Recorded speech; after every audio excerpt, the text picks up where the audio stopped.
Esto es La Entrevista con Raúl Valladares.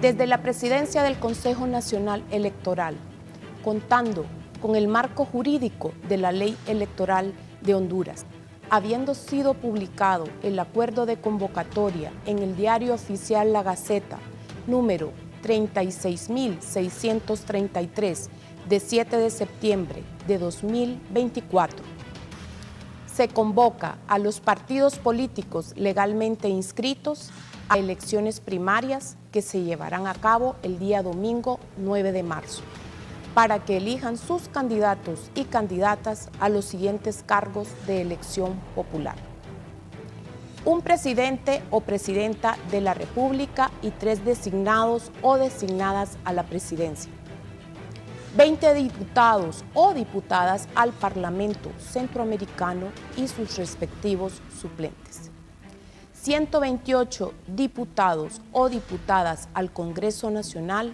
y sus respectivos suplentes, 298 corporaciones municipales integradas por un alcalde o alcaldesa, un vicealcalde o vicealcaldesa y sus respectivos regidores o regidoras de conformidad con los listados a cargo de elección popular que fueron remitidos a los partidos políticos legalmente inscritos el 8 de julio de 2024. El anterior fue el llamado hecho por el Consejo Nacional Electoral para las elecciones primarias del próximo año, el cual, según analistas, será uno sin precedentes debido a la situación política y social que enfrenta Honduras. Las autoridades del órgano electoral dieron el banderillazo a los comicios, cuyo costo es de 1.492 millones de lempiras que el Congreso Nacional aprobó el sábado anterior, después de largas jornadas de diálogo entre las diferentes bancadas, las cuales se señalaban entre sí por el atraso. No obstante, el presidente del Poder Legislativo, Luis Redondo, afirmó que la campaña que intentaron montar sectores para culpar al hemiciclo legislativo de pretender frenar los comicios quedó en mentiras y adelantó que este lunes por la tarde aprobarán reformas electorales. El lunes a las 2 de la tarde, las reformas electorales que permitan la comprobación biométrica o dactilar en todas las urnas electorales o mesas electorales, o como dice ahora la ley electoral, las juntas receptoras de votos. De igual forma que el sistema que se conoce como TREP, que es la transmisión de los resultados electorales de manera preliminar, sean enviados los 3 niveles electorales con la reserva que sea el mismo Consejo Nacional Electoral que en los niveles de diputados y en los niveles de municipales establezca mediante un reglamento cómo va a ser divulgados los diferentes resultados. Finalmente, quiero hacer una reflexión para todo el pueblo hondureño. Se ha dicho muchas cosas acerca de que no había una voluntad de parte de nuestro gobierno, y hoy, en un trabajo complementario entre el Poder Ejecutivo, con la anuencia de haber enviado la opinión oportuna de manera expedita de la Secretaría de Finanzas, y con la anuencia de este Poder Legislativo y de todas las bancadas aquí representadas, le decimos al pueblo hondureño: la democracia es la que va a imperar, vamos a elecciones y que sean las urnas las que hablen el próximo año.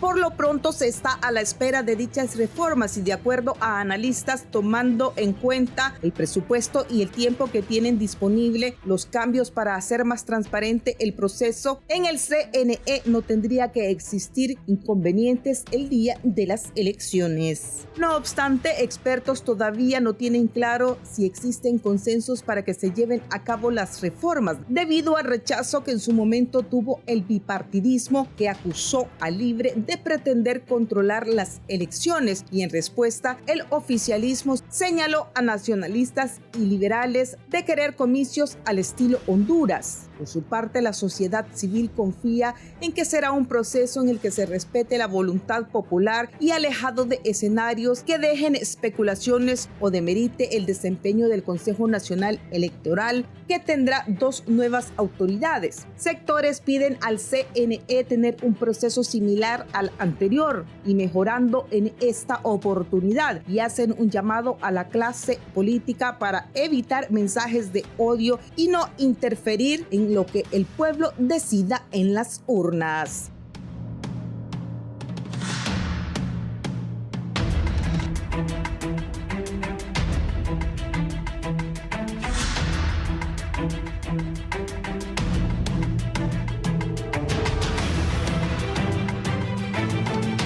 Buenos días, gracias. Estamos en la entrevista. Hoy es lunes 9 de septiembre. Vamos a hablar del proceso electoral interno y las elecciones. Ha convocado las autoridades del Consejo Nacional Electoral. Conmigo esta mañana el abogado Raúl Pineda. Bienvenido, abogado. Buenos días, es un honor compartir con Lester y con don Julio este foro y esperar que lleguemos a algún consenso al que no han podido llegar los políticos, y que todo sea para que tengamos un poquito de más y mejor democracia electoral. Gracias, don Lester Ramírez, analista e investigador. Bienvenido. Muchas gracias, licenciado Raúl.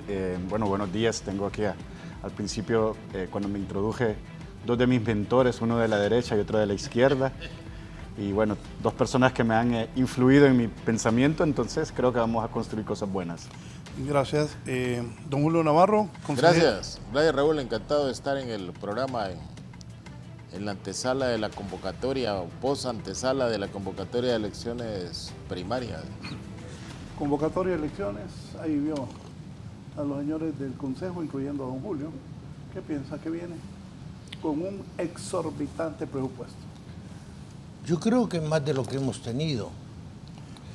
Las elecciones primarias que son obligatorias, simultáneas y abiertas, no se dan precisamente en Honduras. Y en Latinoamérica se está dando ese fenómeno. Perú recién suprimió las internas y las primarias. En Honduras hemos caído en la idolatría de los procesos electorales, porque se cree que cuando gane nuestro candidato va a ser como cuando la Cenicienta vio la transformación de su entorno, y el problema radica fundamentalmente en la necesidad de hacer un nuevo sistema electoral acomodado a la realidad de nuestro país. Un país pobre tiene elecciones con recursos propios de una sociedad empobrecida. Gastar 1.200 o 1.492 millones más 150 que quiere política limpia, no solamente es incorrecto, es casi un pecado cuando tiene niños durmiendo en la calle o cuando los hospitales siguen en un proceso de desabastecimiento. El sistema no está funcionando porque no es un sistema democrático. Imagínese que usted para hacer un partido necesita 50 firmas y para una candidatura independiente el 2% del padrón electoral y creo que 150 planillas. ¿Qué clase de democracia es esa? Entonces necesitamos un nuevo modelo, un modelo de acuerdo a la realidad del país, un país muy pobre, hoy más pobre que antes porque la crisis económica cada vez se vuelve más agobiante, y un país donde haya más participación y donde para participar en una campaña no tenga que disponerse de las enormes cantidades de dinero que se ocupan para cualquier cargo de elección popular. Don Lester. Bueno, yo creo de que ¿quién controla el CNE? ¿Quién controla el Congreso Nacional? Son los mismos partidos políticos, ¿no? Creo que pensar de que se va a cambiar esa mentalidad es, en el corto plazo, yo creo que es un ideal, obviamente, pero quien controla las reglas son los partidos políticos y ellos son los que se asignan el presupuesto. Acordémonos de que este presupuesto es para justamente financiar su trabajo organizacional, territorial, ¿no? Creo de que mientras no haya un cambio de liderazgo en los partidos políticos, no hay una manera de cambiar la manera de financiar los partidos políticos y la manera como los partidos políticos operan también, ¿no? Este modelo donde las primarias son financiadas por nosotros como contribuyentes del Estado no va a cambiar, ¿no? Y detrás de esto hay una enorme industria de proveedores, de contratistas, de personas también que se van a beneficiar económicamente de estos procesos, ¿no? Don Julio. Raúl, buenos días. En Honduras hay una frase que yo no sé de qué griego la copiamos, que la democracia es cara, pero hay que financiarla, que no importa lo que se gaste, aunque esa democracia lo que ha producido es mayor pobreza. Pero vamos a ver que en el Congreso Nacional es casi imposible lograr un acuerdo para aprobar una iniciativa que vaya en beneficio de la población hondureña, o sea, que sea cuantificable. Pero mira, hay unanimidad cuando los diputados van a votar sobre cosas que les interesa a los diputados. Y por eso vas a ver que no hay problema para aprobar 1.492 millones, que yo entiendo ante la población hondureña que les parezca una gran cantidad de dinero. Pero yo que participé en la elaboración de esos insumos para elaborar el presupuesto, uno se da cuenta que si dejas fuera algunos de los indicadores que hay en ese presupuesto, entonces no garantizas el proceso. Te voy a poner un ejemplo. Antes del 2009 no habían custodios. Los custodios que llevaban las urnas, ¿quiénes eran? Los militares. ¿A quién se le entregaban? Al presidente en aquel tiempo de la mesa electoral receptora. En el 2009 se inventaron los custodios y cada partido debe nombrar un custodio. A esos custodios hay que pagarles. Ahora también hay que pagarle a un técnico que vaya a meter los datos al mecanismo que se contrate para transmitirlos. Entonces hay una gran cantidad de cosas que se han ido agregando a los procesos electorales que realmente los encarecen. Por ejemplo, a mayor desconfianza que hay entre los políticos, mayor costo de las elecciones. Raúl, pagar, compañeros, pagar 400 millones por transmitir datos el día de las elecciones y que le digan quién es el candidato del Partido Nacional, del Partido Libre y del Partido Liberal. Cuando ya casi, cuando vamos a elecciones primarias, ya las encuestas nos dicen quién va a ser el candidato. Pero hay que pagar esos 400 millones como mínimo para que eso se dé, porque eso es transparencia. Eso es verificar realmente que la voluntad del ciudadano no se haya torcido. Esa es la realidad. Y si no hace transmisión, mire, es que algo esconden, algo dudan. Entonces, entre más dudas aparecen, mayor costo. Y ese costo, dicen, no importa, porque es en función de la democracia.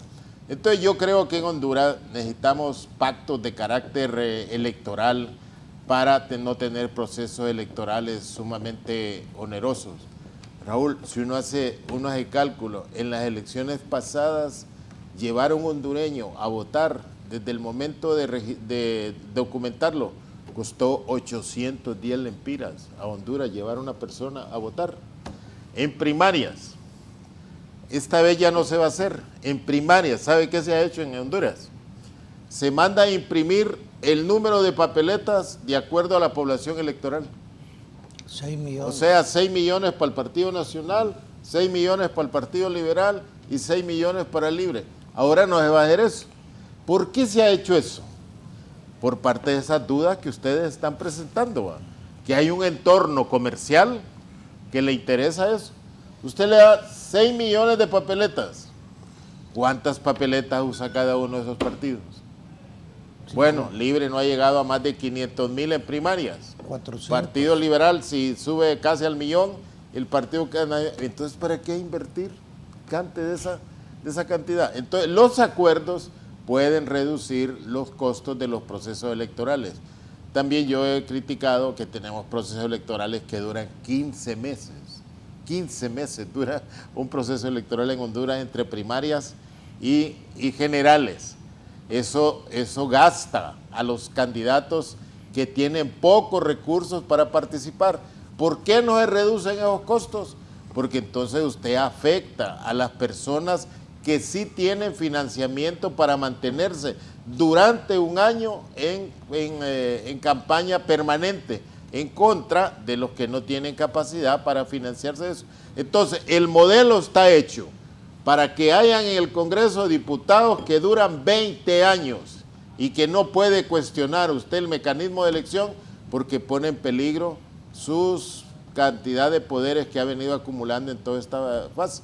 Entonces yo entiendo las críticas que se dan desde fuera, que muchas de ellas tienen fundamento, algo otras no, pero el deber que deberíamos de tener es que deberíamos de cambiar la forma de hacer elección.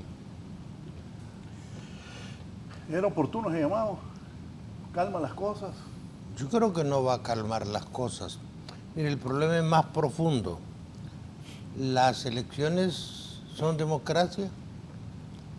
¿Son sinónimo de generación de un sistema político-económico que le va a dar dignidad al elector? ¿O simple y sencillamente son mecanismos para quitar el velo a algo que ya todos sabemos? ¿Quién va a ser la candidata de Libre? Ya sabemos. ¿Quién va a ser el candidato de oposición? Ya sabemos. Entonces, democracia no es más que un mecanismo de sustituir pacíficamente una autoridad por otra. No es democracia. Eso son las elecciones. Un mecanismo pacífico de cambio de autoridades. Y usted puede ver ahora el famoso modelo de democracia liberal, presidentes que son electos por el voto popular, pero que se comportan autoritariamente. Entonces, elecciones no significan democracia. Pero en este caso particular, para esta elección, hemos visto que se ha equiparado la elección primaria e interna con la elección nacional.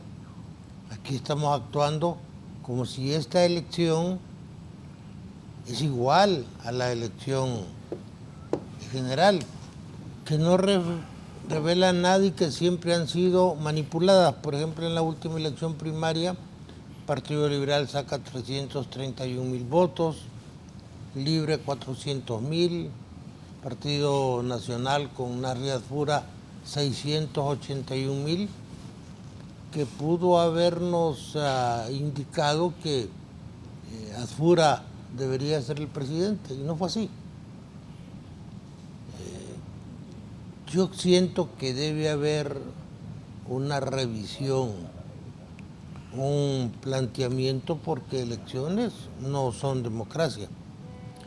Y las elecciones deberían ser materia interna de los partidos. Pues las elecciones son abiertas, es decir, yo puedo ir a votar por el candidato que no es de mi partido. En las primarias, en las otras no. En las internas no, porque ahí es para los militantes. Obligatorias, simultáneas. Pero los procesos siempre son manipulados, en gran medida, en menos medida. La manipulación siempre se va a dar. ¿Por qué gastar esas enormes cantidades de dinero en una sociedad que vota por candidatos, cuando debería votar por propuestas? ¿Qué es lo que va a hacer el candidato o la candidata del Libre respecto al problema de la devaluación, de la inflación, de la inseguridad? Sobre eso deberíamos votar. No, votamos por quien nos cae bien o votamos, en este caso, bajo el esquema del voto de castigo o del voto negativo. Es decir, el caso que tenemos es interesante, el caso del Libre. Un partido que se está venciendo a sí mismo. Es decir, no es la oposición que por cálculo llega a un acuerdo y que va a tener su propio problema en ese triángulo que enfrenta la sociedad hondureña, donde el presidente va a ser o doña Rixi, o don Salvador, o el don Jorge Cáliz. Ahí no nos perdamos. En 3, 2, 3 la próxima presidente. Pero si usted le pregunta a la gente, ¿y cómo va a resolver el problema de la inseguridad? ¿Cómo va a resolver el problema de la participación de los militares en la sociedad hondureña, que ya estaban reposicionados y que hoy se vuelven protagónicos? A mí me causa pesar ver a don Manuel Zelaya en una ceremonia militar sin justificar a título de que un asesor presidencial está ahí. O me preocupa ver a doña Rixi haciéndole el saludo a gente de uniforme. Ese tipo de cosas debilitan la democracia, porque en esto tenemos roles. El rol de los civiles es político, el rol de los militares es constitucional. Entonces el sistema se va depravando, se va deteriorando y no concentramos nuestra atención en el gran problema de Honduras, la crisis económica que ya tenemos y que tiende a agudizarse en un país que está viviendo de las reservas internacionales, en un país que cada vez exporta menos y cada vez recibe menos inversión. Entonces, lamentablemente, se requiere un cambio de actitud. Vale decir, usted le pregunta a cualquier ciudadano hondureño, incluidos los que estamos aquí, ¿cuál es la propuesta de doña Rixi Moncada para resolver el problema del costo de los alimentos o del problema que se tiene respecto al café? No la conocemos. ¿Por qué? Porque todo se ha centrado en la campaña negativa del narcoestado, del narcopartido, del narcogobierno, que hoy le ha estallado en las manos al propio gobierno, y podrán haber presidentes vinculados al tráfico de drogas o al crimen organizado, pero el problema económico y social de la gente no se está resolviendo. ¿Por qué? Porque pareciera que a nosotros no nos interesa cuál es la solución del problema, sino la idolatría de la elección, quién ganó, como que fuera un partido limpio a Motagua, y en esto agregue el envilecimiento del electorado. A mí que no me cuenten historias de que las elecciones en Honduras son transparentes. Yo conozco casos desde cuando Elvin Santos era candidato, que gente del Partido Nacional, en el sitio donde estaba el centro de cómputo, alquiló un piso y un hotel, y desde ahí trajeron gente de México a tratar de manipular resultados electorales. Ni que me vengan a hablar de que la tecnología es una garantía de transparencia. Eso no es cierto. ¿Qué pasa en México? En México gana Morena indiscutiblemente con el 54% de la masa electoral, pero se está quedando con el 78% de los diputados, porque luego viene la sobredimensión. Ganamos, pero no nos conformamos con lo que nos da la voluntad popular. Queremos control, y hoy van a México a elegir jueces y magistrados con el voto popular, es decir, jueces y magistrados van a andar haciendo campaña como los diputados, y esto es una aberración. Entonces, abogado, y aquel principio, ¿de quién emanan los poderes del Estado? supuestamente del pueblo. Del pueblo. Sí. Poder judicial es un poder. Sí. Entonces, Sí, pero hay una... habría que cambiar el principio. Hasta eso tiene que haber una norma general que es la racionalidad. Sí. Mire lo que está pasando ahorita. Sigue lo que está pasando en Honduras. La Constitución le dice a usted, no son elegibles los secretarios de Estado. No son elegibles. Sí. ¿Ah? ¿Y Rick Moncada qué es? Secretario de Estado. Estamos violando la Constitución de la República a nuestra conveniencia. Le estamos pegando una estirada. Modificaron el artículo, recuerdo. Sí, lo han modificado 2 veces. Pero la Constitución clara y taxativamente dice que un secretario de Estado no es elegible. ¿Y cómo va a participar usted en una primaria para un cargo en el cual no es elegible? Entonces el proceso viene contaminado desde el inicio. Y yo no voy a hacer ninguna calificación maniquea, porque vengo de ahí, he sido diputado 3 veces, sé cómo se hacen esas cosas. Y lamentablemente creo que ya llegó el momento de enderezar el barco y hacer las cosas bien por nuestro propio provecho. Entonces, si no vamos a respetar la ley, y si una secretaria de Estado va a participar en una primaria y la Constitución dice que está corriendo, que se está postulando para un cargo para el que no es elegible, aquí estamos cayendo en un régimen que es totalmente contrario a eso que les gusta tanto decir a los políticos, el Estado de Derecho y la seguridad jurídica. Eso no puede funcionar y con eso no van a engañar a nadie. Es decir, eso es tan falso como puede ser falso esa historia del golpe de Estado. Yo creo que algún termocéfalo de Libre se lo inventó porque nadie estaba pensando ni piensa en que eso pueda servir para algo. Entonces, lamentablemente, no estamos respetando las reglas, pero ese irrespeto de las reglas le cuesta al pueblo hondureño centenares de millones. Y eso no es lógico, ni es correcto, ni es ético, ni es moral, ni es bueno. Don Lester.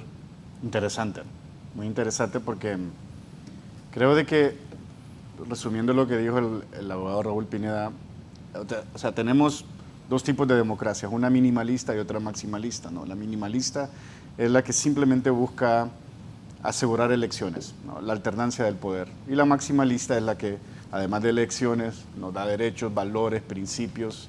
Y ese conflicto que tenemos en Honduras es eterno, ¿no? Y creo que es parte también de la cultura política nuestra. La minimalista es la que importa en estos momentos. Es la que nos lleva a asegurar elecciones, tanto primarias como generales. Y el otro factor es que cuando los partidos políticos entonan, ¿no?, discursos como tenemos un golpe de Estado a la vuelta de la esquina, no me voy a acercar a los militares para ver cómo me legitimo en esta crisis que tengo, vamos a hacer una oposición y vamos a prometer cambio, como están haciendo también los partidos de oposición en este momento. Todo esto es una narrativa política, todo esto es para atraer votantes, todo esto es justamente para motivar el voto en un país donde alrededor del 60% de la población está votando, ¿no? Entonces, ¿qué estamos viendo? Estamos viendo también una dualidad entre lo que es la narrativa política de decir, ¿no?, yo represento estos valores, a yo necesito mover el voto. Y la única manera que se puede mover ese voto es generando este tipo de narrativas de polarización y diciendo, ¿no?, de que necesitamos un proceso primario y que este proceso lo pague el Estado, nosotros. El proceso primario en este momento es un barómetro del poder político que pueda tener cualquier partido político y para eso lo van a utilizar. Ya escuchamos ahí hablar de cuánto movía cada partido político en el proceso primario. Me imagino que todo partido político mayoritario en este momento está apuntando a llegar a 1 millón de votos para las primarias, ¿no? Y eso nos va a servir a nosotros como el votante independiente a saber realmente por dónde va un proceso general, ¿no? Yo creo que en ese sentido se está perfilando el país en este momento. Creo que hay temas que debemos hablar y yo creo que eso viene de la misma voluntad de los mismos partidos políticos, ¿no? Y volvemos a este tema del financiamiento político. Volvemos a cómo se financian las elecciones. Yo creo que Honduras, nosotros como hondureños no tendríamos problemas pagando por un proceso electoral si realmente supiéramos que ese dinero se utiliza de manera eficientemente, si ese dinero se utiliza de manera transparente. Pero aquí yo le pregunto al licenciado Julio Navarro si alguna vez el Consejo Nacional Electoral o el Tribunal Supremo Electoral en su momento hizo un evento de rendición de cuentas después de un proceso electoral. Es decir, estos fueron los procesos de licitación, esta fue la manera como lo adjudicamos, estos fueron los precios. Es decir, surgen estas rendiciones de cuentas cuando un periodista o un medio de comunicación destapa algún escándalo, ¿no? Pero no vemos esa práctica institucional de rendir cuentas. Yo creo que eso es parte también de generar confianza y de hacerle entender a la población de que los procesos tienen un precio, ¿no? Y que cuestan, ¿no? Pero que el dinero que se adjudica o que se utiliza para estos procesos se maneja de manera eficientemente. A mí me parece que hay muchos temas en el país en este momento. Vamos a primarias y vamos a estar viviendo esas dualidades, ¿no? Esa dualidad de cómo yo movilizo el voto a través de estas narrativas y cómo yo posiciono a la democracia como una institución donde hay valores, hay principios, hay libertades. Y yo creo que, y con eso termino, muchos de nosotros sentíamos que en el 2021 y 2022 Libre iba a poder producir ese cambio. Y yo creo que mucho del dolor que tiene la población y la frustración que tiene la población es que Libre no llegó a cumplir ese cambio.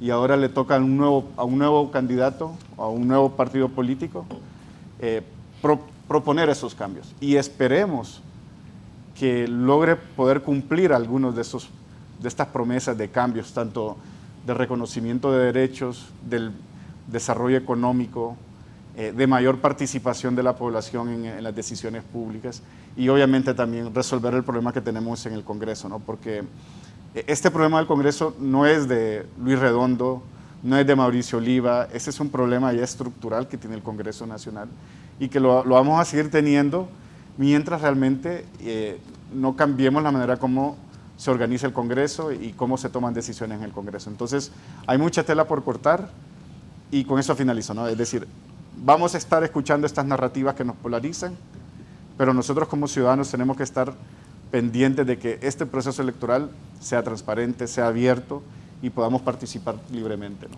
Julio, ahí está el cuadro que me enviaste. Ahí está. Póngalo, por favor, Elder. El cuadro es sobre lo que decía el abogado Pineda Alvarado. Miren, elecciones del 2021, Yani 339,000, Luis 230,000, Vanegas 109,000. ¿Cuánto sacó el Partido Liberal en el 2021? 335,762 votos. ¿Cuántos diputados le dio? 22 diputados. De esos, 11 diputados fueron por residuo electoral. ¿Cuántas alcaldías municipales le dio? 92 alcaldías municipales.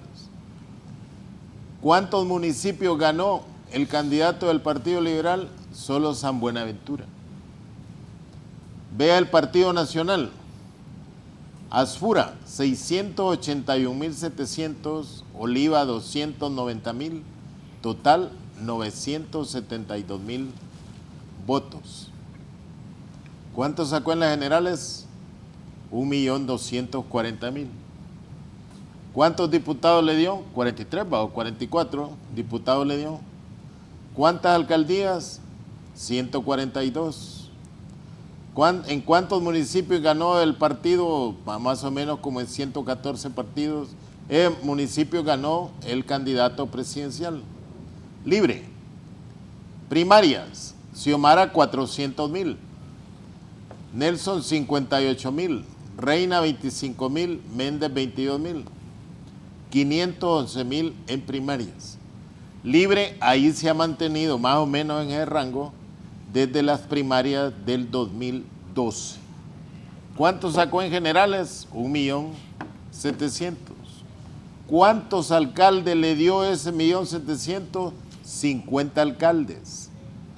¿Cuántos municipios ganó Xiomara? 186 municipios y solo 50 alcaldes.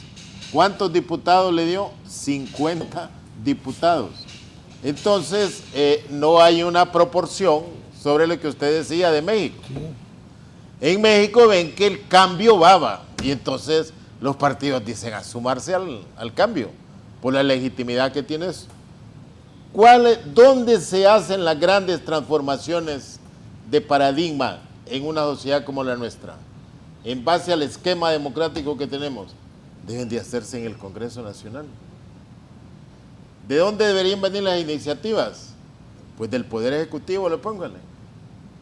¿Qué situación ha pasado Libre desde el primer momento en que salieron los diputados de cada una de las corrientes?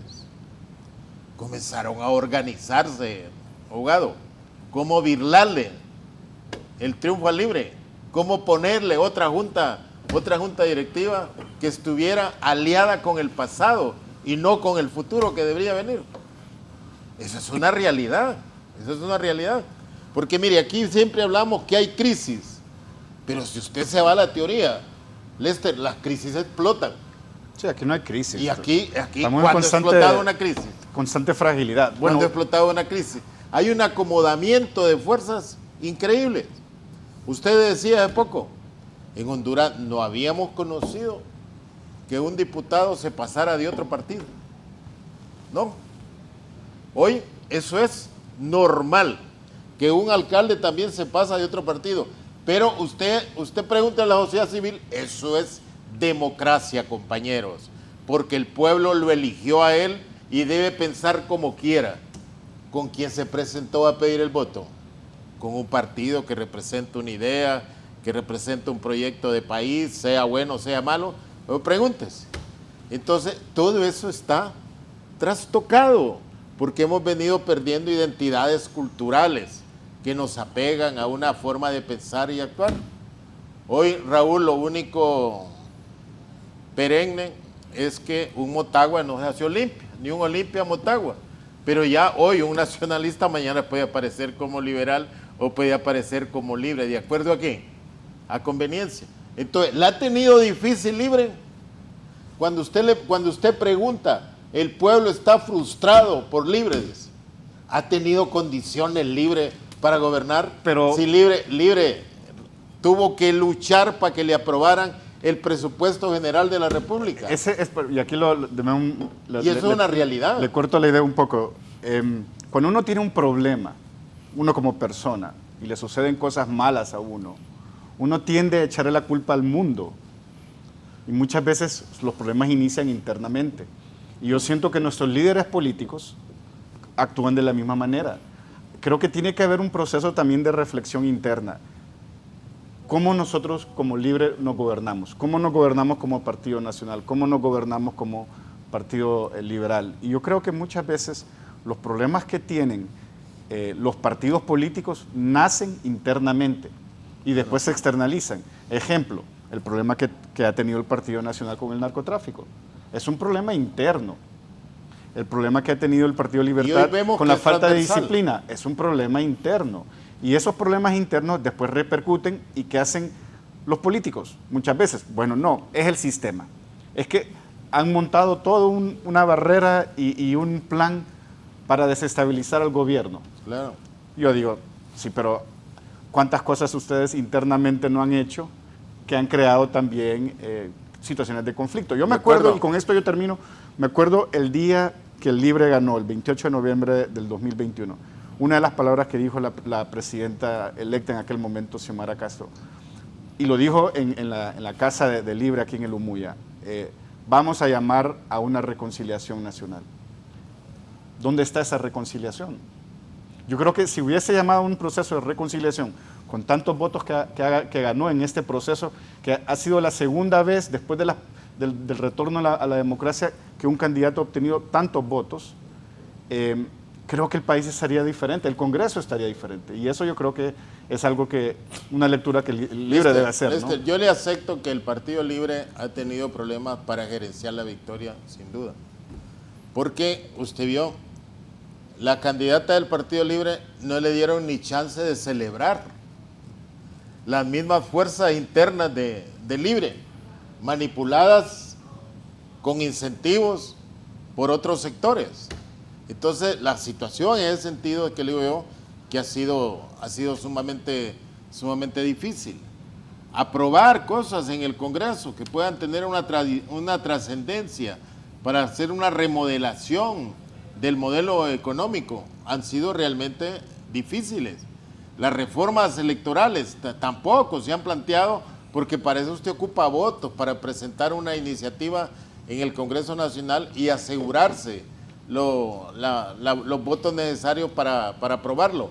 Entonces, yo reconozco que hay enormes dificultades, pero mire, no todo es atribuible al gobierno como tal o al partido como debe ser, sino que es atribuible también al modelo político que nosotros tenemos, a esas posiciones realmente iracundas de lo que es la oposición, que algunos se acostumbraron a recibir incentivos para poder votar unánimemente por una posición, algo que este gobierno ha dejado de serlo, porque realmente es una vergüenza para la gestión parlamentaria de nuestro país. Entonces, yo por eso le hablaba, nosotros necesitamos pactar, hombre. El Estado, Honduras, necesita pactar. Tenemos 3 meses de estar que no van a haber elecciones, que Libre se opone a elecciones, que va a fracasar, que va aquí, que va... Mire, increíble va. Y hoy usted va a la Gaceta y encuentra convocatoria de elecciones, presupuesto aprobado. Dígame si hubo problemas en el Congreso en cuestionar el monto del presupuesto. No. Si hubo problemas en el gobierno en decir que tenía dificultades para dar ese dinero, que ha de tener dificultades, pero puede decir que no puede dar esa cantidad. Se está oponiendo a la democracia. Entonces hoy tenemos las condiciones para ir a elecciones, pero también cuestionamos de que ¿para qué vamos a ir a elecciones?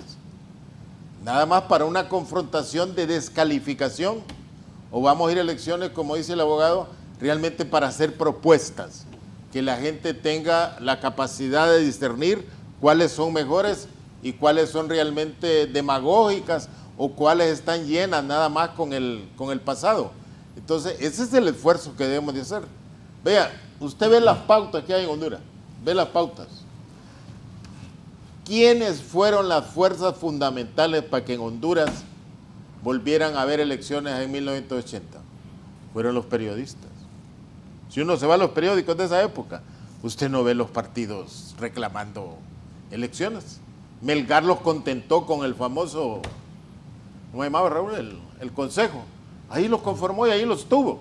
Pero los periodistas insistieron. Hoy hay pautas uniformadas. Yo no sé quién las uniforma, de afuera o no, pero en función de descalificar esos datos que yo le puse. ¿Por qué esos datos hoy están en cuestionamiento en el Congreso? Cuando usted ve lo que plantea Redondo, ¿qué es lo que quiere Redondo? Porque Redondo no es ni del Libre, ni del Partido Nacional, ni del Partido Liberal.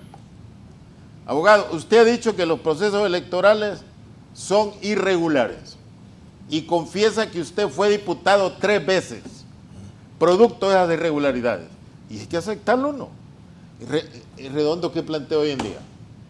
Bueno, si van a transmitir datos, porque ese es Redondo habla de reformas electorales. Ese es el criterio de legitimidad, transmitir. Entonces ya sé quién es y no importa cómo fue. Entonces Redondo dice, bueno, si van a transmitir presidente, también transmitan diputados, hombre. Si van a transmitir diputados, sí, también transmitan alcaldes. Pero eso atrasa el proceso. También transmitan alcaldes.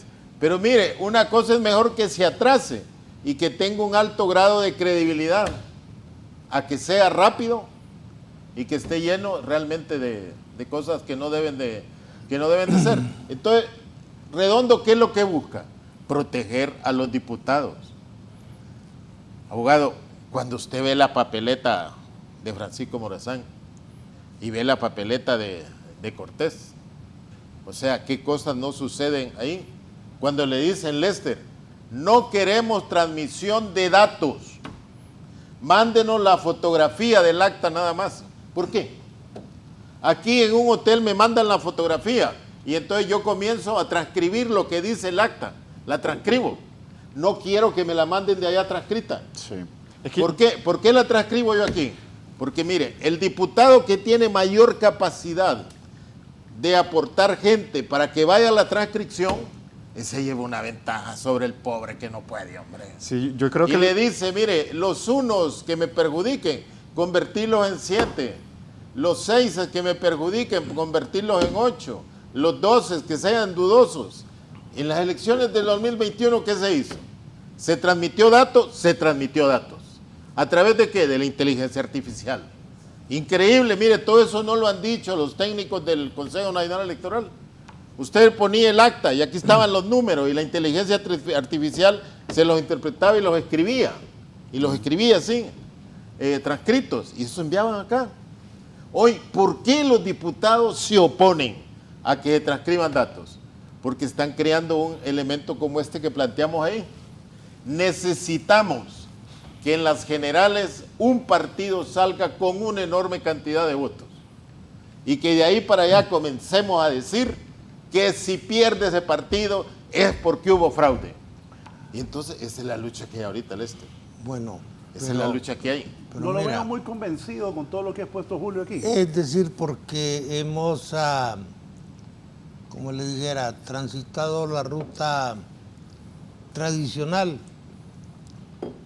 de ver el proceso electoral próximo como se han visto otros. Esto tiene que ver con poder. Sí, los diputados son los culpables, los políticos son los culpables. Yo, señores, a veces no me dan cuenta de lo que está pasando. Hay una estructura de poder real que está fuera de la organización de los partidos, que es la que decide. Por ejemplo, el golpe más fuerte que le han dado a Libre no se lo ha dado la oposición. Sí. Se lo dio la Embajada Americana con la filtración de esos videos. ¿Qué hay ahí? Poder. Pero no hemos dimensionado ni analizado el papel de los norteamericanos y de la geopolítica en la próxima elección. ¿Los norteamericanos no quieren a Libre más en el poder? No. Ellos parten de la idea de que cualquiera que llegue tiene que ir probablemente postrado de rodillas a pedirle ayuda por la dependencia económica. Pero cuando Libre comete errores, como abordar el tema de la denuncia del tratado, le muestran los músculos. Entonces, ¿qué quiero decirle? Uno es el análisis retórico que hemos hecho aquí, el discurso académico. No, de acuerdo. La gente de plata en este país que está financiando a don Jorge Cáliz, ¿tendrá poder? ¿Tendrá poder la iglesia evangélica? La iglesia católica más conservadora. Yo discrepo, las iglesias no tienen poder en Honduras más que para quitarle el dinero al que va con miedo a ellas. Pero haga la diferencia. Los evangélicos Toño Rivera ya se pronunciaron. Los evangélicos... ¿Recuerda cuando Pineda Ponce? Sí. Todos los evangélicos van con Pineda Ponce. Pero era otro y pensábamos que los maestros también, pero era otro escenario. Esto es otra cosa. Una Nicaragua complicada, una Venezuela que puede convertirse en la Ucrania latinoamericana, la intervención rusa, la intervención china, la intervención iraní. cuando Patricia Rodas se reúne con el ministro de Relaciones Exteriores de Irán en México, ahí le estaba poniendo el sello a la caída del gobierno de Zelaya. La debilidad institucional. ¿Cuál es el poder? Hoy por la mañana me estaba riendo porque supuestamente la Corte Suprema es el sumum. La Corte Suprema da una orden de captura contra Manuel Zelaya. Se detiene y se manda a Costa Rica. Correcto, ¿ah? Pero la misma Corte Suprema emite un fallo donde dice, pocas semanas después, en vista de estar claramente evidenciadas las vulneraciones a los derechos consagrados en nuestra Carta Magna y que conforme el artículo 102 constitucional, ningún hondureño puede ser expatriado ni extraditado a otro país extranjero, como es de conocimiento de la comunidad nacional, el señor Manuel Zelaya fue sacado del país por las Fuerzas Armadas. Y dice que le han violentado los derechos a don Manuel Zelaya y que en consecuencia quedan nulos todos los juicios que había contra Zelaya. Es decir, la Corte Suprema no sabía cuando dio la orden de captura que a Manuel Zelaya lo habían sacado del país. No estaba enterada ante un hecho tan notorio, tan evidente. Y después ese mismo tribunal dice que como lo han sacado del país, no le han notificado la acusación y mal puede defenderse quien no sabe de qué se le acusa. No, hay que anular todo. ¿Quién manipula eso? El poder. Pero no es el poder que estamos hablando nosotros acá.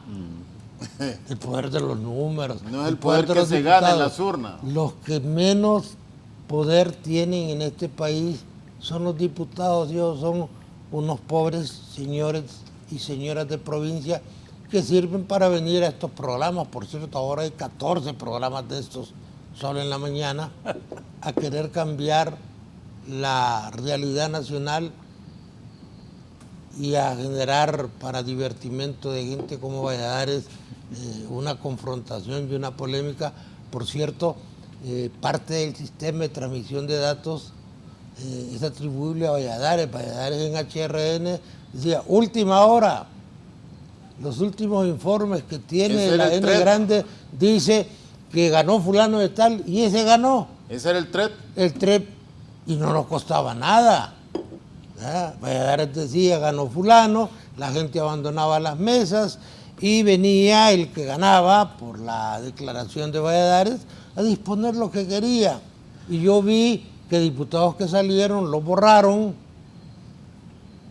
y por lo menos en 2 casos diputadas que no salieron pero que representaban poder, pónganme a fulano. Aparecieron. Aparecieron, ¿verdad? Entonces el TREP lo podíamos sustituir dándole un papel a don Raúl Valladares. ¿Quién era el estadígrafo de HRN, Raúl? ¿Cómo? De la América era Vallejo, el estadígrafo. ¿Y de HRN quién era? Lo hacíamos con Arturo Corrales. Solo permítanme, voy a ir a la fiscalía. Voy a la fiscalía rápidamente con Pamela Bustillo, después la pausa y volvemos. Pamela, adelante. Siendo los otros mencionados que han sido... Gracias, licenciado Raúl Valladares. En efecto, de inmediato escuchamos al portavoz del Ministerio Público, Yuri Mora, con importante información. ¿Pueda confirmar si puede asistir hasta el Ministerio Público? Tenemos también otro requerimiento fiscal contra 3 ex magistrados de la Sala de lo Civil de la Corte Suprema de Justicia. Ellos son Reinaldo Antonio Hernández, Wilfredo Méndez Romero y Rina Auxiliadora Alvarado. ¿Cuál es la relación de hechos y de qué se les acusa a estos 3 ex magistrados de la Sala de lo Civil? El delito por el que se les presume es el de prevaricato judicial, ya que ellos emitieron una orden, una resolución ilegal que absolvió a 2 instituciones bancarias de nuestro país a pagar más de 159 millones de dólares. Ellos no podían dar esta resolución porque ya no debería de conocer la Sala de lo Civil. Sin embargo, emitieron esta resolución que entonces, por consiguiente, estas 2 instituciones bancarias dejaron de pagar más de 159 millones de dólares por una demanda que tenían. En el caso número 4 del día de hoy, hay un antejuicio contra 2 jueces, Rina Iracema Trejo y Alicia Cristina Urrutia. Ellos son del Juzgado de Letras Seccional de La Ceiba, y ellos están acusados por los delitos de prevaricato judicial y omisión del deber de persecución del delito. Si ustedes se acuerdan, hace algunos meses se acusó por parte del Ministerio Público a un fiscal, a Luis Fernando Triminio, que estaba acusado de violación, y este fiscal anda prófugo todavía, y se sospecha que anda prófugo porque lo beneficiaron estas 2 juezas de allá de la ciudad de La Ceiba, y es por eso que el Ministerio Público ha presentado este requerimiento fiscal en esta ciudad. Queremos informar también como punto número 5 que el Ministerio Público ha logrado revertir la revocación de medidas distintas a la prisión que tenía el exdirector de la Tolva, José Rodimiro Arita. ¿Se acuerdan que él estaba acusado porque recibió más de $500,000 de lempiras que iba destinado a los privados de libertad en la Tolva? El Ministerio Público revocó esta medida y ya se ha pronunciado el juzgado correspondiente para que siga el proceso mediante prisión preventiva el señor José Rodimiro Arita, exdirector de la Tolva. Esto es básicamente lo que queríamos informar en esta conferencia de prensa. Son acciones concretas, combate frontal a la corrupción, a la criminalidad organizada, y eso queríamos informarlo al pueblo hondureño a través de esta conferencia de prensa. Vamos a evacuar algunas preguntas y respuestas, empezando por el compañero Carlos Hernández de HRN. Continuamos escuchando la ronda de preguntas respecto a la información emitida por el portavoz del ente acusador del Estado, Yuri Mora, sobre esos requerimientos fiscales y citaciones también. Sí, le entiendo que son los citados, los que fueron mencionados en el juicio en Nueva York, ¿verdad? Así es, está el alcalde de Tocoa, el señor Adán Funes, que llega el día de hoy, y para mañana está citado. Sin embargo, hace falta la confirmación el diputado Mauricio Villeda. Recordemos que en este caso ya comparecieron ante el Ministerio Público por estas menciones el señor Reinaldo Ecónomo, Oscar Nájera, Mario Francisco Coto, Ramón Mata Gualdurraga y el señor Carlos Armando Zelaya. ¿Será citado nuevamente Carlos Zelaya? ¿Tendrá algún requerimiento fiscal? ¿Se está investigando por este narcovideo? Claro, recordemos que ahorita se está tomando la declaración a muchas personas. Eso lo van a decidir en su momento los fiscales que están conociendo el caso. Sin embargo, el señor Carlos Zelaya ya fue a contestar algunas interrogantes del Ministerio Público. Se están haciendo también los trámites para poder solicitar oficialmente este video a las autoridades de Estados Unidos. ¿Todavía entonces el video certificado a Estados Unidos? El trámite para estas asistencias jurídicas internacionales no es tan expedito, tan rápido. El Ministerio Público ya inició los primeros pasos, pero eso tiene que pasar por la Corte, por la Cancillería, hasta llegar a los Estados Unidos. Bien. Magistrado Yuri, si nos vuelve a dar detalles sobre estos requerimientos fiscales. ¿Cuál de la Sala Civil? Muy bien. Sí, ellos son Reinaldo Antonio Hernández, Wilfredo Méndez Romero y Rina Auxiliador Alvarado. Es un requerimiento fiscal contra estos 13 ex magistrados, ya que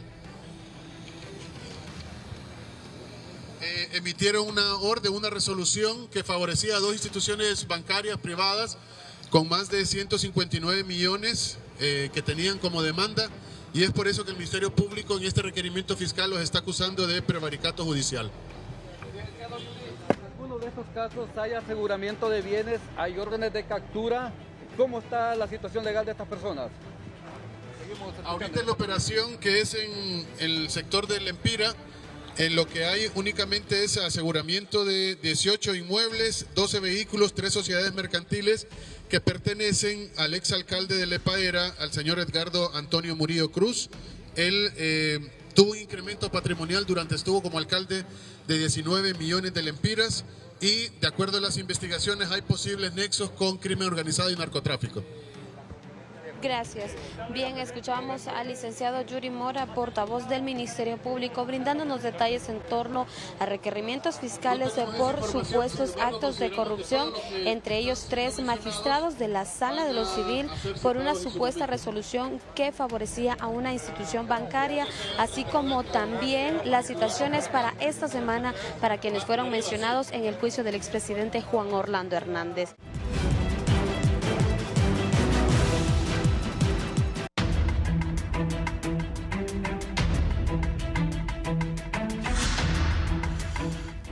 Bien, continuamos.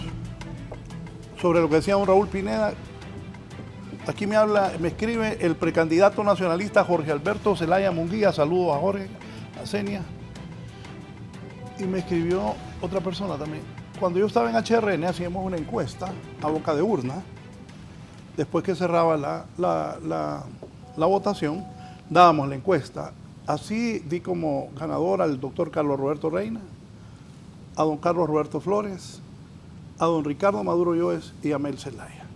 Hacíamos una encuesta a boca de urna con ingeniería gerencial de Arturo Corrales, reclutamos muchachos de las universidades de Tegucigalpa y San Pedro Sula, y los corresponsales nos ayudaban también a captar muchachos para hacer la encuesta en ese momento. Alguien me ponía ahí, mucho más barato era ese TREP del HRN.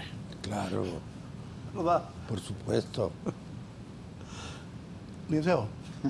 Bueno, yo creo que volviendo a ese tema de qué le depara al país, creo que también hay un tema que más adelante tendremos que abordar todos, y es la transición. ¿Cómo vamos a hacer una transición democrática? ¿Cómo vamos a... ¿Hacia quién, Lester? A cualquiera que gane, el que gane, porque lo que importa aquí es que uno de los problemas más grandes que tiene Honduras es su estabilidad. Y el nuevo gobierno que tome posesión en el 2026 va a encontrar un país con altos problemas económicos, acceso a financiamiento, con un gran presupuesto, ¿verdad? Estamos hablando de los presupuestos, creo que el presupuesto más grande de la historia, con la posibilidad de tener que devaluar el Lempira. Y todo esto son problemas... Eso decían de López Obrador. Todo eso son problemas... 30. Todos estos son problemas estructurales, todos son problemas que no importa quién gane, no se va a salvar de ese problema. Y yo creo de que es necesario también, a la par de esa madurez política que se requiere tener en el Congreso Nacional, empezar a hablar justamente de eso, cómo vamos a lograr una transición política estable. Porque lo más seguro es que lo que vamos a encontrar en el 2026, cuando entre un nuevo gobierno, es que no hay documentos, no hay información en las computadoras, no hay activos, no hay nada con el cual el nuevo gobierno pueda trabajar. Y yo creo que ese es un tema que obviamente estamos a año y cachito para un cambio de gobierno, pero yo creo que es importante que se empiece a hablar. Y eso es los periodistas, la empresa privada, que son los más interesados en que la estabilidad y los procesos administrativos continúen, la ciudadanía en general, que tiene que ir a hacer trámites también. Estos son los temas que son parte de esa madurez política que me parece que necesitamos tener, porque no podemos volver a tener un experimento como el que pasó en el 2022, donde el Libre no encontró absolutamente nada cuando tomó posesión y le tocó prácticamente un año poder organizarse, ¿no? Es decir, Honduras perdió un año de gobierno en ese proceso de transición. Ahora mismo las alcaldías ya tienen la buena práctica de hacer transiciones entre gobiernos salientes y entrantes, se sientan ambos gobiernos, y esto creo que tiene que ser más que una comisión de transición, tiene que ser un proceso donde el Ejecutivo, pero también el Legislativo también se involucre en esto, ¿no? Yo creo que es necesario, se gastan miles y miles de millones de lempiras en estas transiciones desorganizadas, caóticas, únicamente con el propósito de dejar al nuevo gobierno sin nada y hacerlo quedar mal con la población, ¿no? Entonces es algo que merece la pena un análisis, ¿no? Luego lo que dice Lester, esos debían de ser acuerdos previos al proceso electoral. Hacer un poco lo que hicieron los panameños en un tiempo, ¿va? Lograron un acuerdo nacional. Los colombianos. Todos los partidos, ¿va? ¿De verdad creen ustedes que van a llegar a un acuerdo? Porque qué división la que hay en este país. Es que la otra razón, Raúl, es antes habían acuerdos facilitos, porque había bipartidismo. Sí. Había un enorme grado de complicidad. La intervención de Libre y el prejuicio ideológico que genera Libre en los termocéfalos que dice el abogado, entonces ya Libre es una amenaza sistémica. Libre va a terminar con el sistema democrático, con el sistema capitalista, entonces ese es otro ingrediente que genera inestabilidad. Y aquí no ha habido ninguna acción que rompa las fronteras del funcionamiento del capitalismo. Uno, pregúntele a los banqueros cómo les va en Honduras. ¿Les va bien o les va mal, abogado? Todavía les va bien, todavía. Están de fiesta. Porque la amenaza, si usted juzga el discurso del poder formal, es socialismo, es un discurso de odio, de confrontación. Yo creo claramente que en esto hay una culpabilidad que hizo metástasis en los partidos políticos del síndrome de obediencia, más en el Partido Nacional que en otros partidos.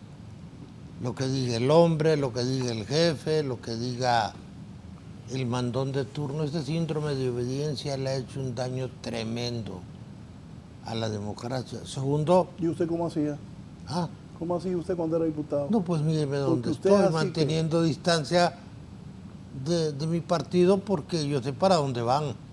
Es decir, si usted tiene que tocar un tema en el Partido Nacional, no lo va a tocar con los pobres diputados, va. No lo va, se toca con otra gente que de repente ni siquiera pertenece Entonces, al ¿es partido. otra gente le garantizaba a usted reelegirse? No, porque yo era un diputado de provincia. Y si usted y era el abogado de las COCOS, ANACH, CNTC, usted debe construir su propia masa crítica suya. En política hay dos problemas. Uno, que usted cree que lo ponen. No, no es que lo ponen, es que lo tienen que poner. ¿Cómo usted, por ejemplo, puede desconocer la influencia que puede tener dentro de 14 foros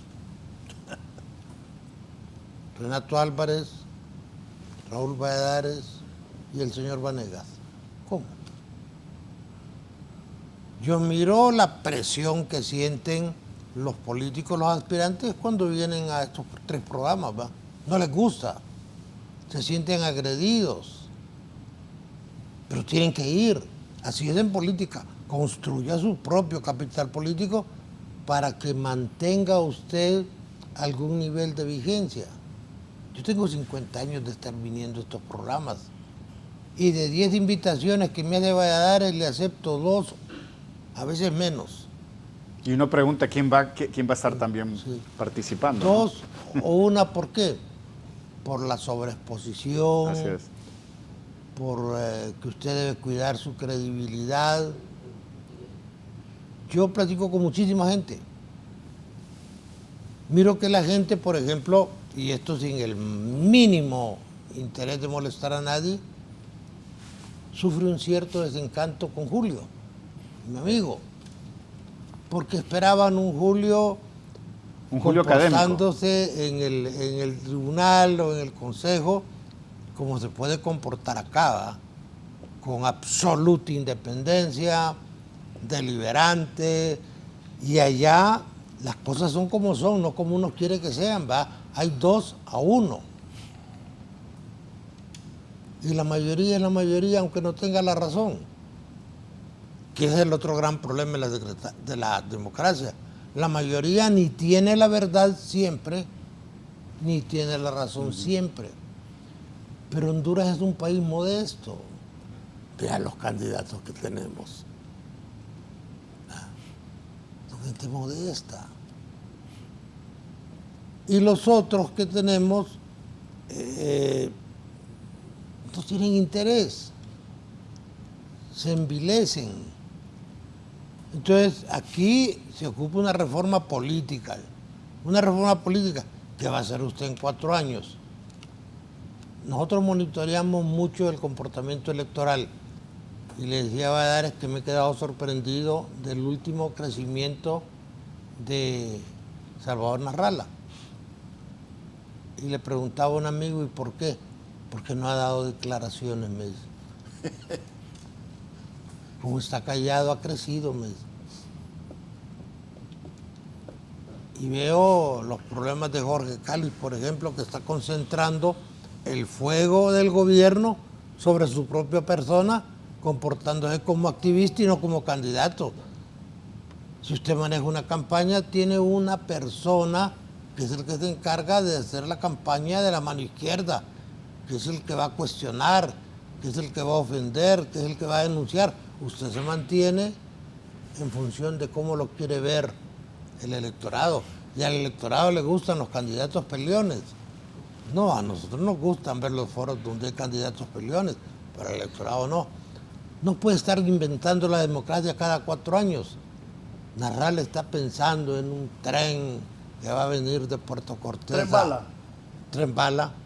Y va a llegar allá en Ecán y luego una forma de cruz que va a salir de Occidente, en una carretera de 4 carriles para allá. Llegar en 2 horas a San Pedro. Oye, sería ideal, ¿verdad? No, sí, pero en 4 años.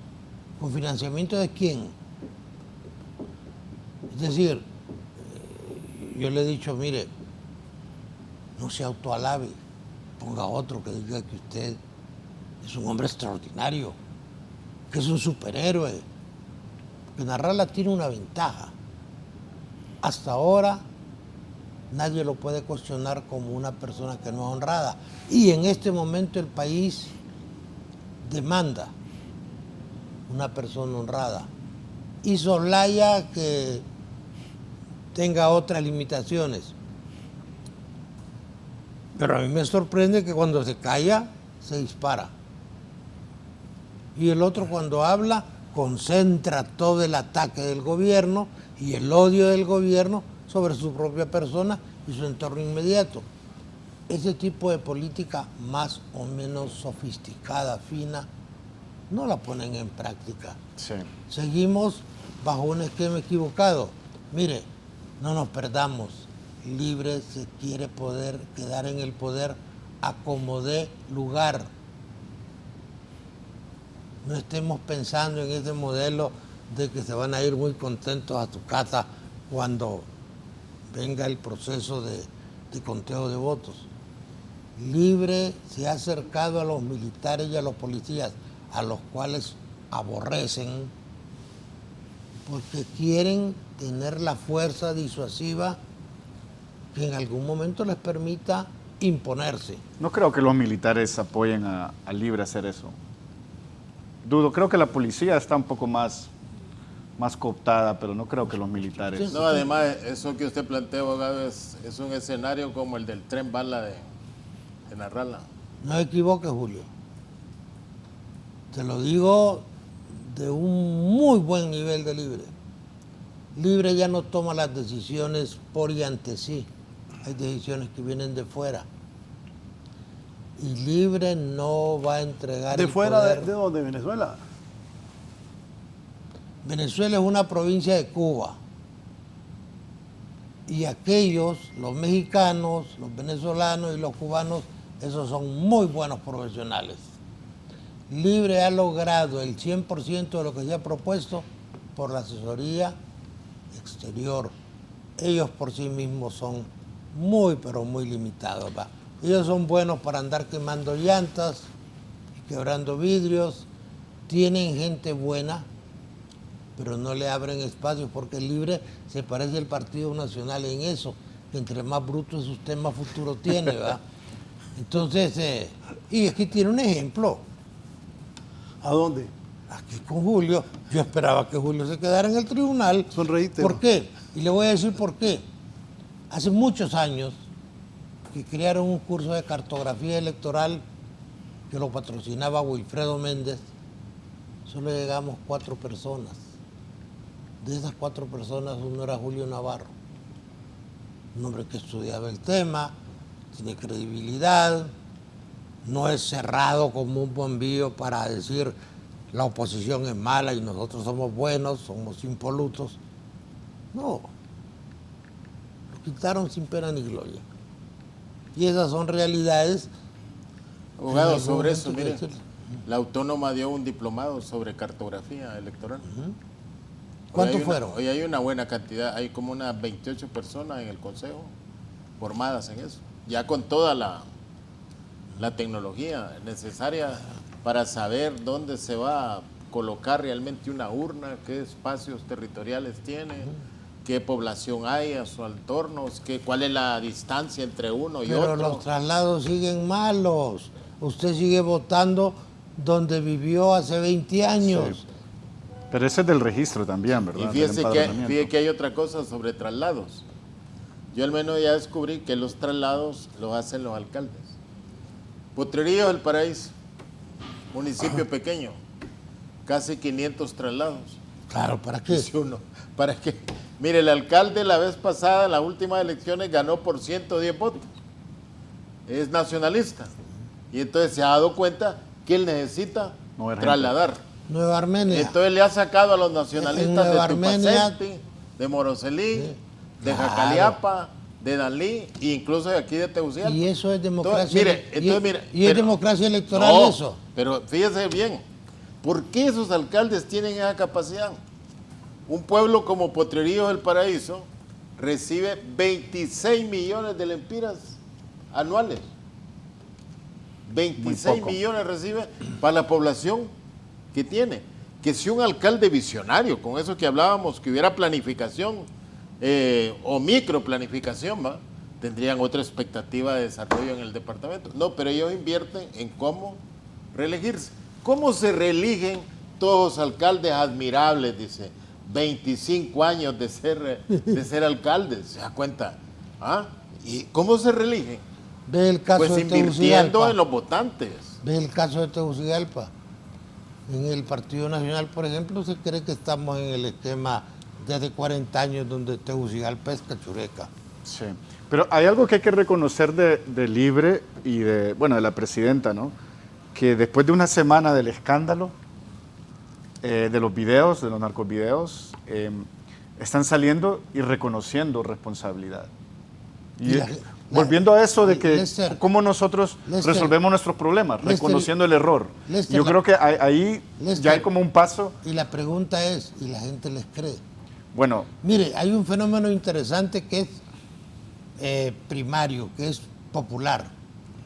¿Quién mató a Juan Orlando? Es para afuera que van. ¿Qué le dicen en las redes? ¿Cuál es la broma? La mitad para el comandante. Sí. ¿Ya? Entonces, una cosa es... Antes en un tiempo era la cuarta. ¿La cuarta? Sí. Ahora la redujeron a la mitad. Sí. Entonces, ¿qué quiero decir? Algo interesante que han comentado ustedes es la necesidad de un diálogo. Un diálogo para transformaciones económicas y políticas. ¿Ese video le quitó a Libre toda posibilidad de triunfo a Rixi Moncada? No. A Rixi las posibilidades se las ha reducido drásticamente Rixi. No se quiere comportar como candidata. No, ese video fue demoledor. Sí, pero recuerde que estamos, video, ¿no? Hablemos dentro de un año. Eso sí, mire, la gente el daño olvida. el daño que le hizo al Partido Nacional el narcogobierno fue grande, pero no tan grande, porque hay una adecuación social de la gente en decir, bueno, pues si todos son así, ¿verdad? Dice Lester que ese video, cuando dice demoledor, es que no se levanta Libre de eso. A mí me parece que muy difícilmente se puede levantar, al menos que aparezca otro narcovideo para otro partido político, bueno, o otro candidato. Ojo, hay un montón de videos de esos. Dicen que hay muchísimos de esos. Yo creo que, para mí es la única manera. Es como, hay un candidato que llegue el primero y después llegue el que va a recoger el piso. ¿Sabe de dónde están saliendo los videos? De toda la información que le entregó la Fiscalía de Nueva York al alcalde defensor al abogado defensor de Juan Orlando. O sea que todos los videos ahí nomás están. Pues. A Juan Orlando le presentaron el 20% de la prueba, porque hay investigaciones en proceso que se verían afectadas si se dan a conocer el contexto de otros participantes. Pero lo importante es que la gente se lleve un mensaje. Mire, ¿qué ocupa el país? Reforma política y reforma económica. Una reforma política orientada a hacer ciertas reformas, como es, no podemos estar inventando la democracia cada 4 años. Claro. En 4 años no puede hacer nada. Yo creo que Valladares estaba en mi casa con Nelson Licona cuando ganó Mel Zelaya. Eso fue hace poco. Y la presidenta todavía no se ha adaptado al ritmo del gobierno y ya va para afuera. El Consejo Electoral, abogado, ponga técnicos. Si usted lee la ley de justicia tributaria, ¿a quién es el que va a beneficiar? Al próximo gobierno. Si uno ve todo el articulado. Julio, pero me ese es el proyecto para el próximo gobierno.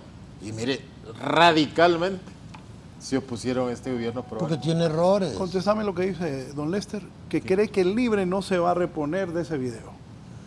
Libre va a ganar las próximas elecciones. Y le voy a decir algo, no solo por las virtudes que pueda tener Libre en su obra social, en la infraestructura que está construyendo. Salga usted de Tegucigalpa y vaya a ver. ¿A qué gobierno le ocurrió pavimentarle una carretera a los pueblos indígenas del sur de Francisco Morazán? A ninguno. Porque antes los criterios para pavimentar era cuál es el nivel de producción que tienen esos países, eminentemente económico y no de carácter social. Hoy libre, todos aquellos que no gastan más de 150 kilowatts están no pagando energía. Esa es población de bajos recursos. Esa población va a votar por Libre, va a votar por Libre.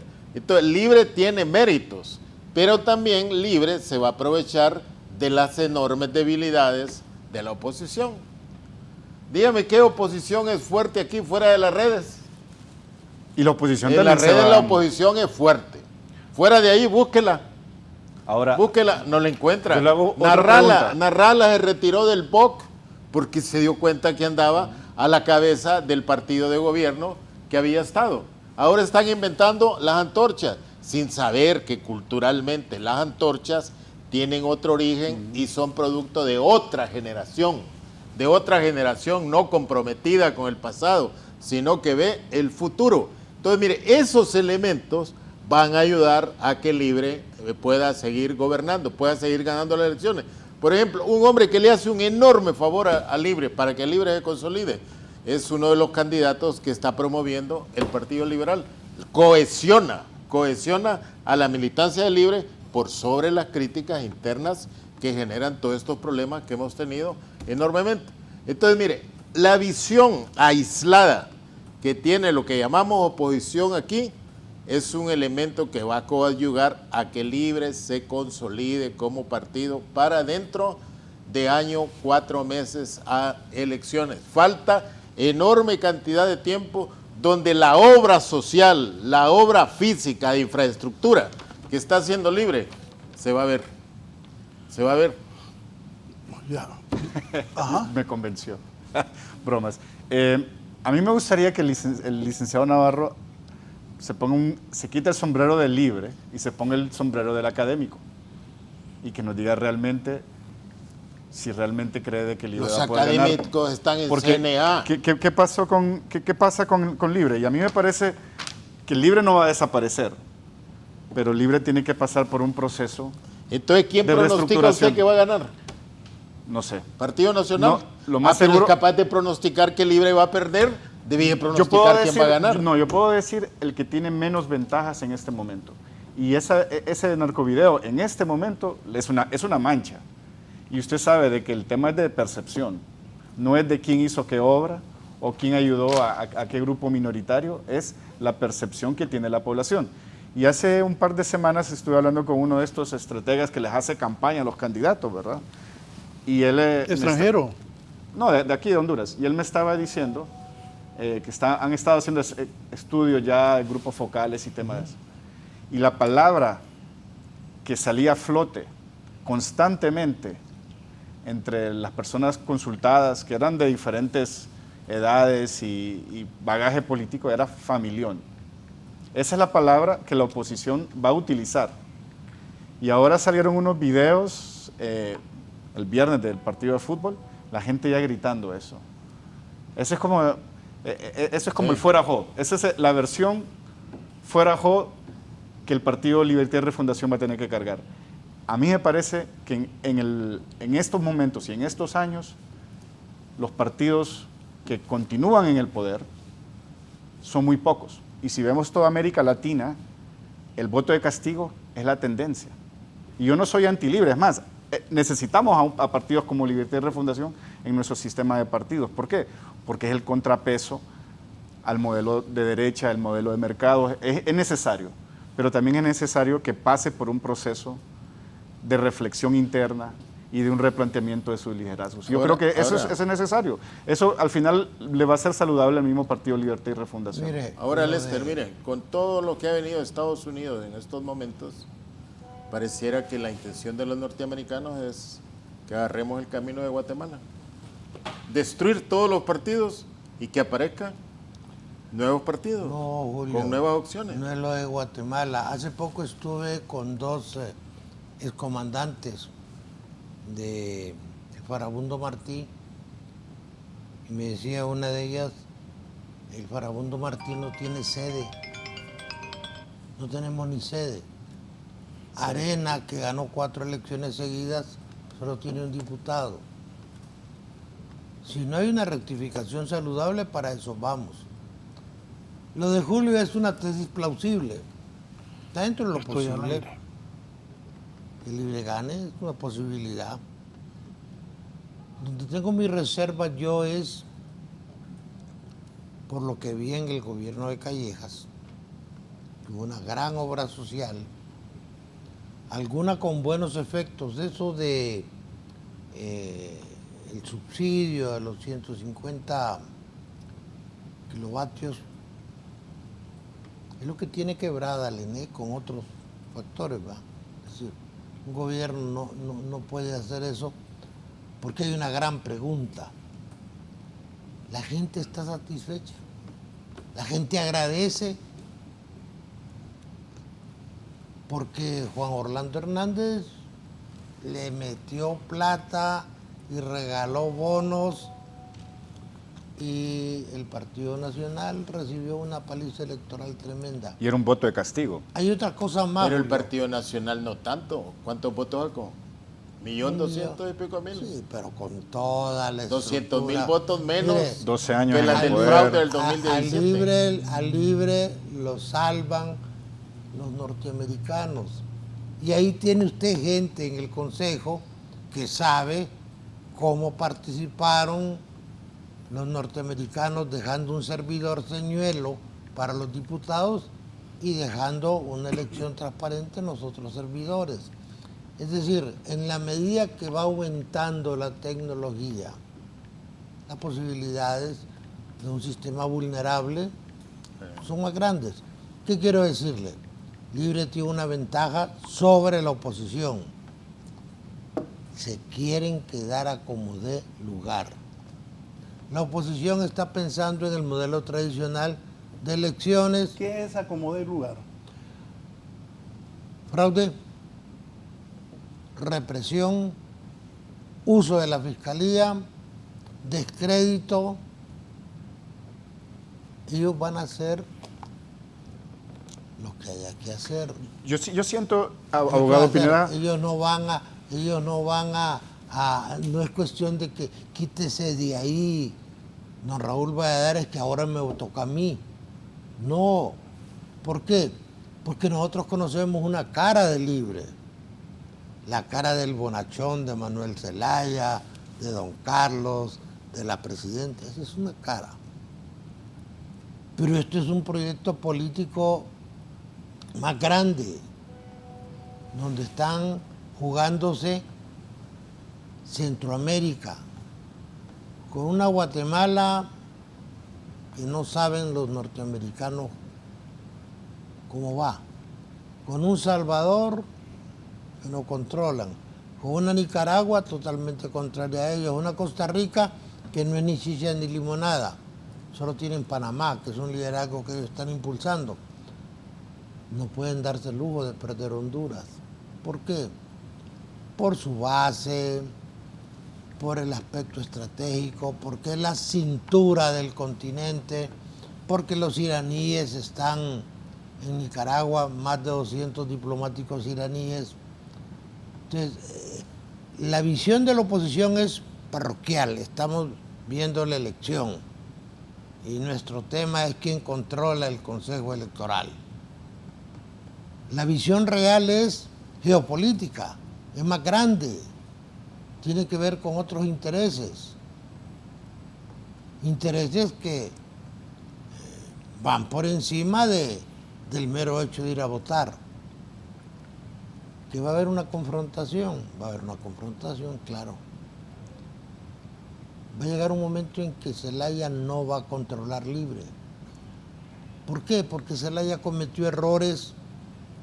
Si Zelaya hubiera dicho, señores aspirantes de Libre, participen en igualdad de condiciones, no tendría los problemas que tiene. No, pero mando, como en el Partido Nacional, síndrome de obediencia, esta es la candidata. En el peor de los momentos se ponen a denunciar un tratado que no va a parar las extradiciones. ¿Por Pero qué? eso es bueno, pues. Sí, claro. Sí, pero no lo controla él, ya no es iniciativa de él. O sea, que los norteamericanos se una, lleven a todos aquellos hondureños que ellos los han incentivado es una derrota, a entrar por el camino delincuencial. Es una derrota política. Pero un presidente hondureño, buen presidente, ¿qué haría? Voy a combatir la extorsión. Usted se mete droga si quiere, es un acto de voluntad, vaya a comprarla. Pero la extorsión no, porque usted puede ser un hombre honrado y lo van a ir a extorsionar. Entonces, no hay coincidencia en los pensamientos y se los cito como un ejemplo aislado. Para los norteamericanos, el tráfico. Para nosotros debería ser la extorsión. Ahora, abogado, para la extorsión, ¿se puede hacer dentro del marco jurídico que tenemos para combatirla realmente? Yo creo que sí. Sí, el problema es la gente. Maestro, yo he entrevistado mareros que... ¿Qué tuvieron que hacer los salvadoreños? Saltar las trancas para resolver ese problema. Es tan grande, le digo, que lo que hoy se llama institucionalidad se queda corta. Sí, pero es diferente. ¿Por qué? En El Salvador quedó una gran masa de combatientes profesionales. Usted platica con militares viejos salvadoreños y dicen, no se equivoquen, la guerrilla no era aficionada. Tenían unidades como la Brigada Arce Sable que estaban 3 meses entrenándose descalzos y que se entrenaron como verdaderos militares, y esta gente quedó flotando sin trabajo y se fue al pandillerismo. Y la influencia de los norteamericanos y de los expulsados de Estados Unidos, el fenómeno no es igual, pero aquí pudiera aplicarse. Pero como estamos pensando en la elección... Todo el mundo está en modo elección. ¿Para qué? La pregunta es, llegamos a... ¿Cómo salen los presidentes? ¿Cómo sale Pepe Lobo? ¿Cómo sale Juan Orlando? Zelaya, ¿cómo sale? No salen cubiertos de gloria y del agradecimiento de su pueblo. Lo que dice Lester es correcto. Una masa envilecida que en el estadio, fuera jo, fuera jo. Ahora es otra versión del mismo fuera jo. El país necesita liderazgo y necesita un diálogo, pero un diálogo donde no vayamos a hablar de cómo nos vamos a repartir el pastel, Exacto. sino un diálogo donde digamos, bueno, tenemos un problema serio con la inflación, tenemos un problema de una devaluación fáctica.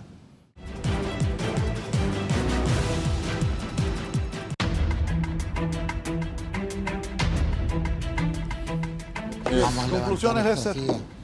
¿Cómo se visualiza que viene el país en la política? Yo creo que lo importante es que se realicen elecciones. Las elecciones son el mecanismo para resolver conflictos políticos, ¿no? Y yo creo de que en estos momentos tenemos grandes conflictos políticos. No creo que los conflictos se conviertan en una crisis donde se requiera realmente reformas. Creo que todavía no hemos llegado a tocar fondo como sociedad, pero sí necesitamos elecciones para resolver conflictos políticos entre los diferentes partidos políticos y a lo interno de los mismos partidos, ¿no? Entonces, creo que de ahora en adelante eso va a ser, ¿no?, la comidilla del país. Esperemos, ¿no?, de que después de resolver ese conflicto tengamos una transición pacífica, ordenada, y donde el que perdió reconozca que perdió y que le habilite el camino al nuevo o a la nueva gobernante, ¿no? Gracias, Lester, por haber acudido esta mañana a uno de los 14 programas, como dice el abogado Raúl Pineda. 14 foros. Julio. Raúl, yo quisiera recordarle a la población que vamos a elecciones primarias porque así dice la ley. Y en las elecciones primarias usted va a seleccionar los que van a ir a las generales. Entonces, las emociones, contrólelas, razone muy bien a quién le va a dar la responsabilidad de ser diputado, de ser alcalde o de ser presidente. Porque no podemos permitir que los que aspiran a esos cargos nos estén entreteniendo. Fíjese, ya no con cancioncitas, sino que nos estén entreteniendo con agresiones. Si el de antes fue mejor, si el de ahora es peor o si el futuro será mejor. Fíjese bien, hablo yo fundamentalmente para los jóvenes.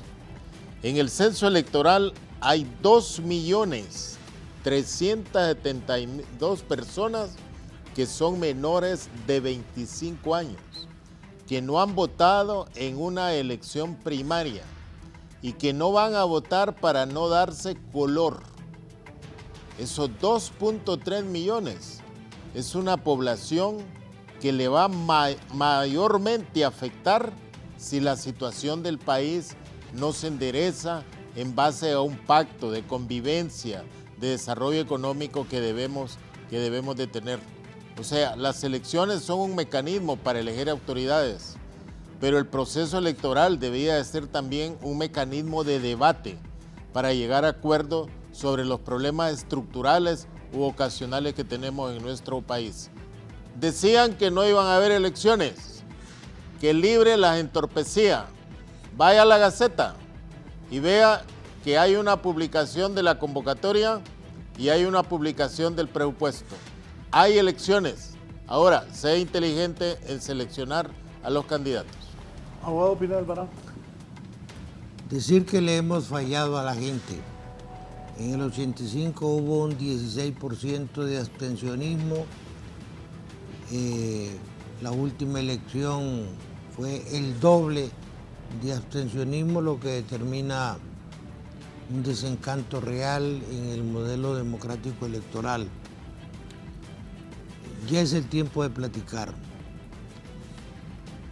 Ya es el tiempo de ponernos de acuerdo en los grandes proyectos nacionales para evitar lo que yo llamo la crisis de la crisis.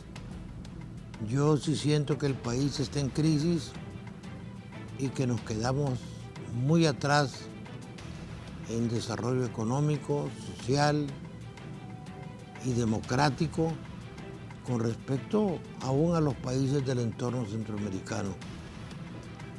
Desear que las cosas mejoren y que los políticos aprendan y se entiendan. Gracias, doctor.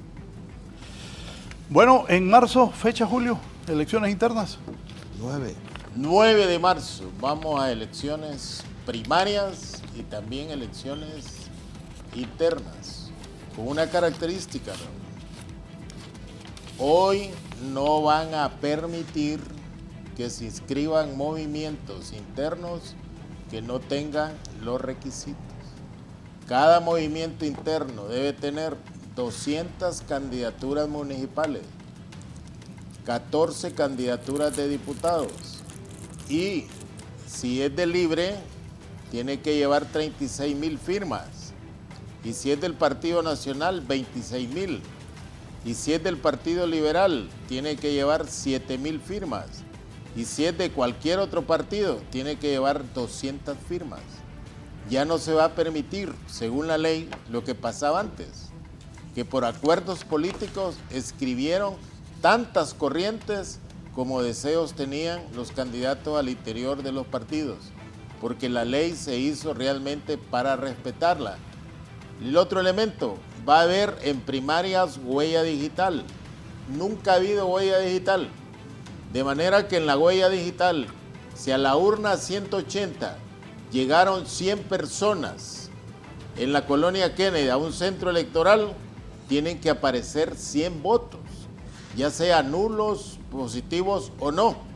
Y ahí no pueden aparecer más de 1,200 marcas para diputados, no como en el pasado, que votaban 100 personas y aparecían 300 votos para presidenciales y 8,000 marcas para diputados. Ojo, esta vez se cumple la ley. Eso es bueno. Bien, el 9 de marzo, Eso es elecciones internas en Honduras. Que tengan una buena semana.